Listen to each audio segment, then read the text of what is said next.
बापूजी ने जो राष्ट्र और धर्म, सनातन धर्म के लिए कार्य किया है वो अद्वितीय है, पर हम लोग तो लोभी है ना।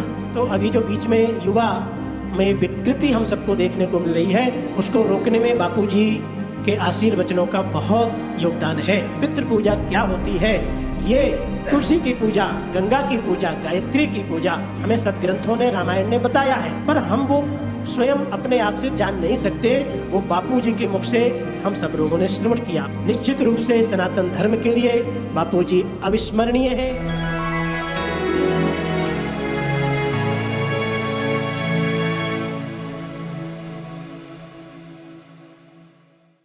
हम संत समाज में, साधुओं के हृदय में तो आनंद है ही, पर संत समाज के हृदय में भी बहुत ही बापूजी को लेकर के आनंदित हैं कि हमारे बापूजी हम सबके बीच में हैं। तो मैं समझता हूँ ये भी कोई उनकी ही लीला है जो पूज्य महाराज श्री ने की है, पर हम लोग तो लोभी है ना। हम सबका लोभ है, लालच है कि हमें बापूजी का दर्शन मिले, उनका आशीर्वचन मिले, उनकी सेवा का शुभ अवसर प्राप्त हुआ हो, ऐसे हम सबका लोभ है। तो हम तो यही चाहेंगे कि बापूजी अपनी लीलाओं को यहीं विराम दे करके, और निश्चित रूप से ये कहने की बात नहीं है, बापूजी ने जो राष्ट्र और धर्म, सनातन धर्म के लिए कार्य किया है वो अद्वितीय है। आज भी उसका जीता जागता हम सब लोगों को, आज जो युवा पीढ़ी एक दूसरी दिशा की तरफ बहक रही है, उसको रोकने में बापूजी के आशीर्वचनों का बहुत योगदान है।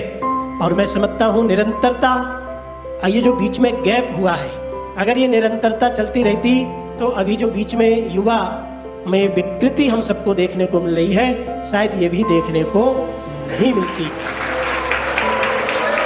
पुत्र का माता प्रति, पिता के प्रति क्या दायित्व होता है, हमें सदग्रंथों ने, रामायण ने बताया है, पर हम वो स्वयं अपने आप से जान नहीं सकते।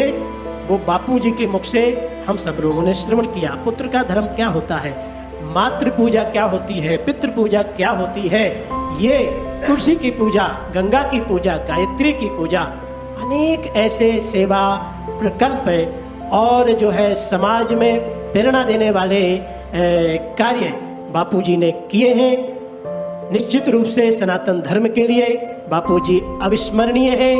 ये सनातन धर्म है, जिन्होंने भी उनका आशीर्वचनों का आश्रय लिया, सदैव ये साधक हम सब संत समाज आपका ऋणी रहेंगे। पूज्य हमारे गुरुदेव युग पुरुष पूज्य स्वामी परमानंद जी महाराज, जो श्री राम जन्मभूमि ट्रस्ट के स्थायी सदस्य हैं, महाराज श्री स्थायी सदस्य हैं, पर दिल्ली के चारों बापूजी ने उसमें 4 दिशाएं बनाई हैं। चारों दिशाओं में पूज्य बापूजी के जो सेवा प्रकल्प है, वहाँ के साधक पूज्य महाराज श्री के पास आए और मैंने देखा महाराज जी की गंभीरता को। पूज्य गुरुदेव की बता रहा हूँ, बापूजी को लेकर के हमारे पूज्य गुरुदेव भगवान भी बहुत चिंतित थे, बहुत गंभीर थे, और उन्होंने प्रार्थना की और कहा जब भी जहाँ भी मुझे मोदी जी मिलेंगे मैं ये बात जरूर रखूँगा। निश्चित ऐसे कितने संत होंगे जिनके हृदय में बापूजी के लिए ऐसा भाव, सद्भाव जागृत है, और सब बापूजी को लेकर के बहुत ही आनंदित हैं। ज़्यादा कुछ नहीं कहना है, आपने बापूजी के मुख से वह अमृत पान किया है और उसका आप सब लोग जुगाली कर रहे हैं, निधिध्यासन कर रहे हैं। इतनी संख्या में देख करके ये निश्चित रूप से लगता है कि आप सबकी आस्था को भी प्रणाम करने का मन करता है बापूजी के प्रति। मैं तो इतना ही कहूँगा, सिलसिला ये बाद मेरे यूं ही चलना चाहिए, सिलसिला ये बाद मेरे यूं ही चलना चाहिए, मैं रहूं या ना रहूं भारत ये रहना